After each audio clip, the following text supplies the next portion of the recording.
Wow, what a year it's been. When you start January 2020, for us here in Australia, it started with the bushfires in January of this year.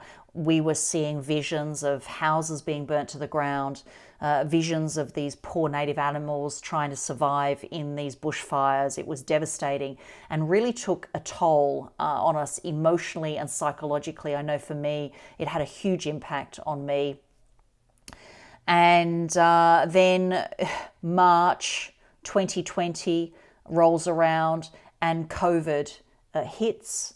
And all of a sudden, we're put into lockdown. We are isolated from not just the world, but from our own family and friends.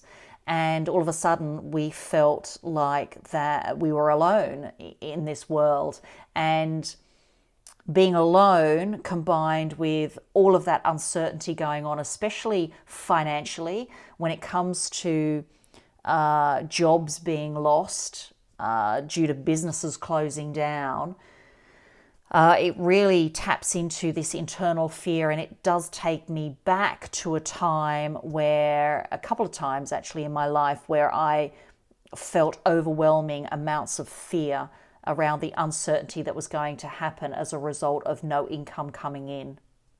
The first time was when I became a single parent through tragic circumstances, and when my daughter was just 4 years old. And at the time, I had no home, no job, no income. I chose to be at home as an at-home mum. And when you're hit with adversity like that, in a moment, in a heartbeat, your whole world changes and you feel things crumbling around you. The thing that sticks out the most for me is the levels of uncertainty around your financial situation or your financial direction. And it's in those moments that you're forced to make decisions to provide for the child or the children that you have around you. And so becoming single and in such quick, dramatic circumstances with no financial income forces your hand in, like, what am I going to do? Where am I going to go? What sort of income am I going to create through what's happened here? And it's those levels of uncertainty that creates the fear. The second time that this happened was when GFC hit in 2008, 2009, and it was in those moments that people were losing jobs all around the world, in the US, but also everywhere else as well, because of the levels of uncertainty created financially again. And people were losing their homes. People were, they couldn't afford to pay their mortgages. Mortgages were turned upside down.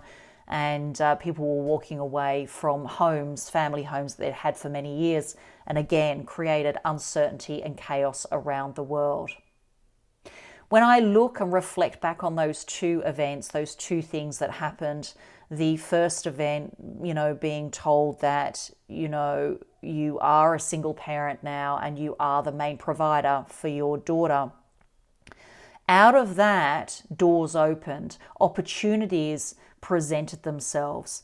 And if you equip yourself, if you have done any sort of training or education, if you have seeked out coaches or mentors, and equip yourself as best you can in those moments, then what happens is opportunities do present themselves. 2008, 2009, there was multiple opportunities that presented themselves as a result of the chaos that happened. And again, I was positioned in such a way where I was educated enough to be able to identify those particular opportunities. So it's about, in those times of certainty and stability, it's sort of about preparing yourself. It's about reaching out to those people that have done what you want to do and tap into that guidance, education, training, to equip yourself for when the chaos hits. And now we look, and it's interesting because it's like every 10 years, for me, something new happens, something quite dramatic that throws us completely, or throws me completely off kilter. And then with all of the, because I'm, investing in my self-development, in my improvement, because I'm investing in that, I'm equipped for the chaos that ensues or the uncertainty that happens. Now, for me, we look 10 years ahead now, and you could be thinking to yourself, I only had another 10 years really of my career or my profession, maybe another 15 years. The children are ready to leave home, or they're about to leave home, or they have left home. And it's just all about me now. It's all about what is it that I can do. I've only got those few years. How can I set myself up for retirement? I've got some savings. I've got some retirement funds set aside. I've got my home, but I still have a mortgage on it. I've still got a little bit to pay. And then COVID hit and threw all of that again into uncertainty and what is it that I can do. And some professions have really just seized up, and you've got people working from home, you've got businesses that have closed down, tourism and hospitality been hit incredibly hard, and so many small businesses as a flow-on effect from what has happened. You could be thinking to yourself, how can I create certainty for myself moving forward, at least for the next 10 years? So keep an eye on your inbox and make sure that you watch that next video when that comes through.